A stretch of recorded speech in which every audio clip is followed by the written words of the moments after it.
Today I wanted to talk about my Monstera collection. I currently have like 6 pots. Three of them are Monstera Albo Variegata. One is my recent buy, Thai Constellation, and 2 pots of regular Monstera Deliciosa. In my experience, Monsteras, I think those are the most beautiful plants in terms of value. Those are cheap and really easy to care for, and it's actually hard to kill one. It's the most common rule for a monstera, for any monstera, is not overwatering it.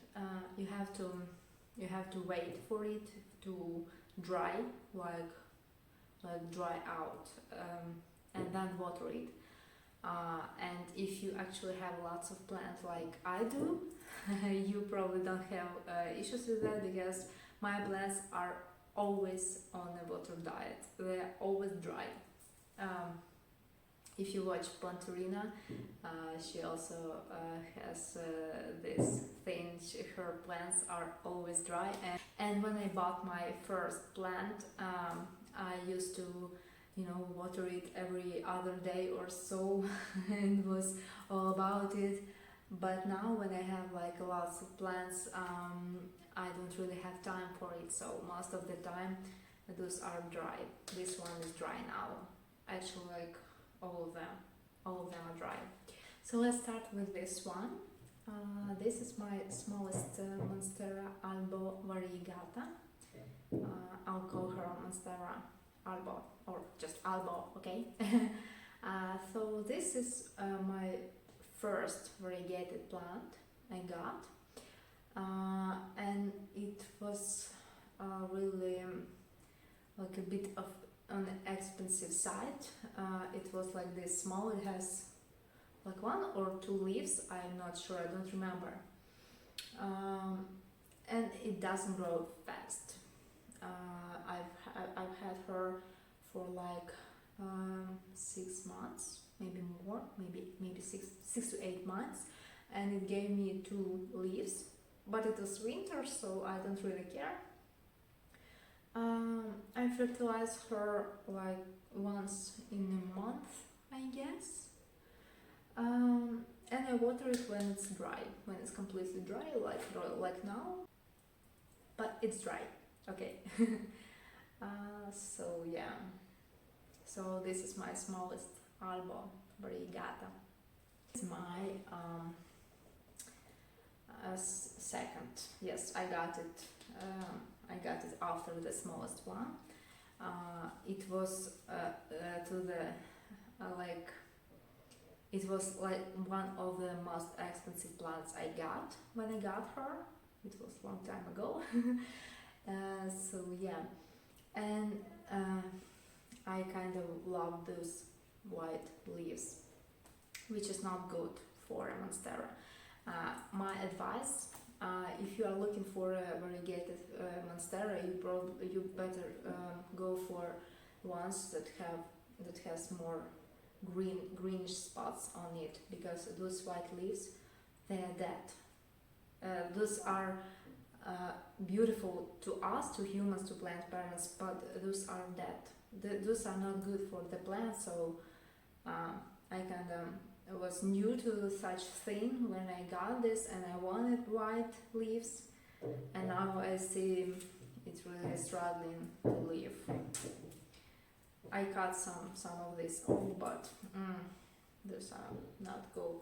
And this one actually grows faster than the smaller one, which is not surprising. I believe and it's also dry, by the way.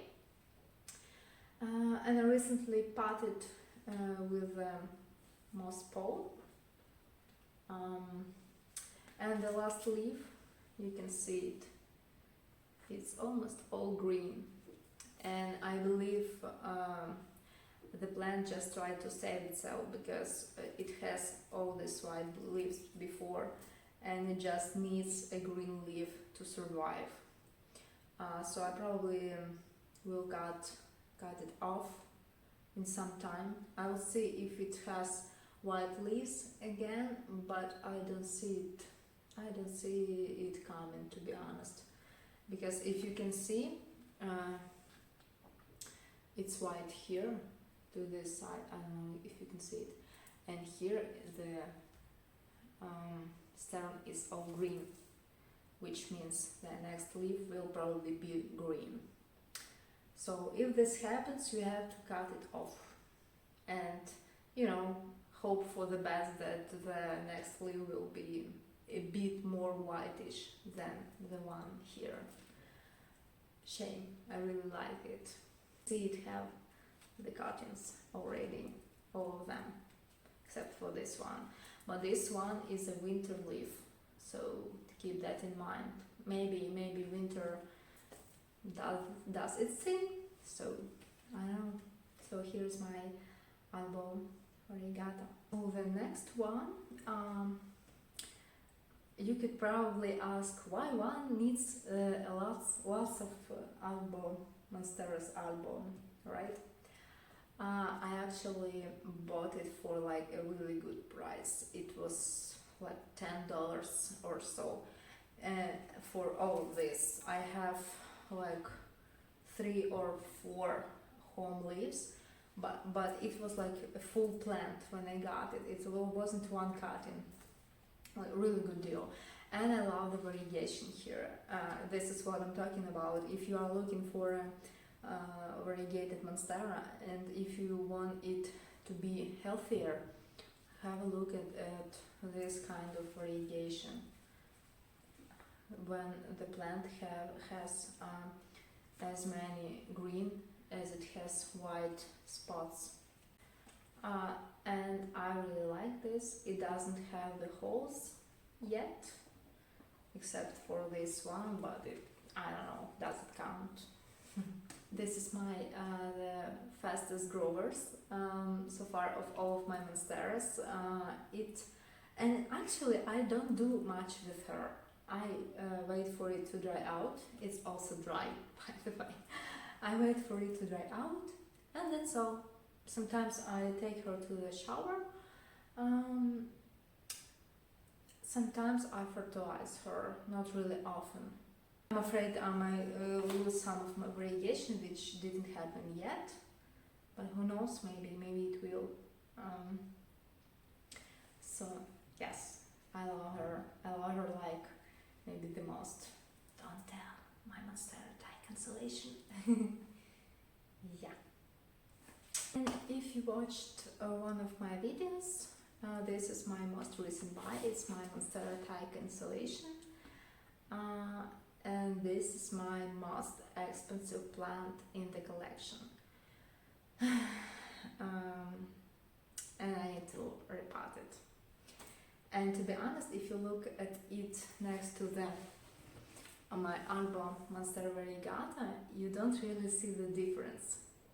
You know, if you can see it through the screen. But it has the differences. Thai Constellation is more yellowish, when Albo is more a white plant. It has whitish variegation. And Thai Constellation variegation is stable, which is one of the reasons I wanted one so much. You have no idea, I've been hunting for it for like a year. I've been looking for a good one, and I thought the prices would go down, but those I didn't. So now I got one like this, and I love her. Caring tips for an Albo and for Thai Constellation are the same. The difference, not the only difference, but the most significant difference between the two is that Albo variegation is not stable. Albo variegation is not stable. Every new leaf can be green, which is a shame because it's beautiful. But this is how a plant survives. It needs green color. So this is a healthy plant. It needs to survive. So those leaves are not white anymore. which would never happen with the Thai Constellation Monstera. Its variegation is stable. And I also have two parts of my Monstera Deliciosa, which I'll show you later. I actually have a video of one of these. I got her, it was like a really big plant, its leaves like this big, and the plant itself was huge. It didn't have a pole or anything like that to clip, so it was like this. It was laying on the floor. So I cut it off on a few pieces, and now I have two plants. And I also had one of them, I believe it's Monstera Variegata, but I'm not sure. I don't know the species, the varieties of these Monsteras. I still haven't learned the difference between the two. I believe the Deliciosa has like really bigger leaves with more holes in it. One of the cuttings started yellowing, which is a shame, but that's life, things happens. And the second one just beautiful. I love her. So I'll just show you one in a second. I'm not sure the spice of this one, and this one is a Deliciosa. The leaves started yellowing, which is shame. And the second one was like that when I cut the biggest Monstera off. And here is my most beautiful Monstera Deliciosa. It's an amazingly looking plant. You can see the difference in sizes here. My regular Monsteras. So this is it for now, for my Monstera collection. I hope you enjoyed watching it as much as I'm enjoying making one for you and talking about my plants. Thanks for asking. So yeah, thanks for watching. Bye bye.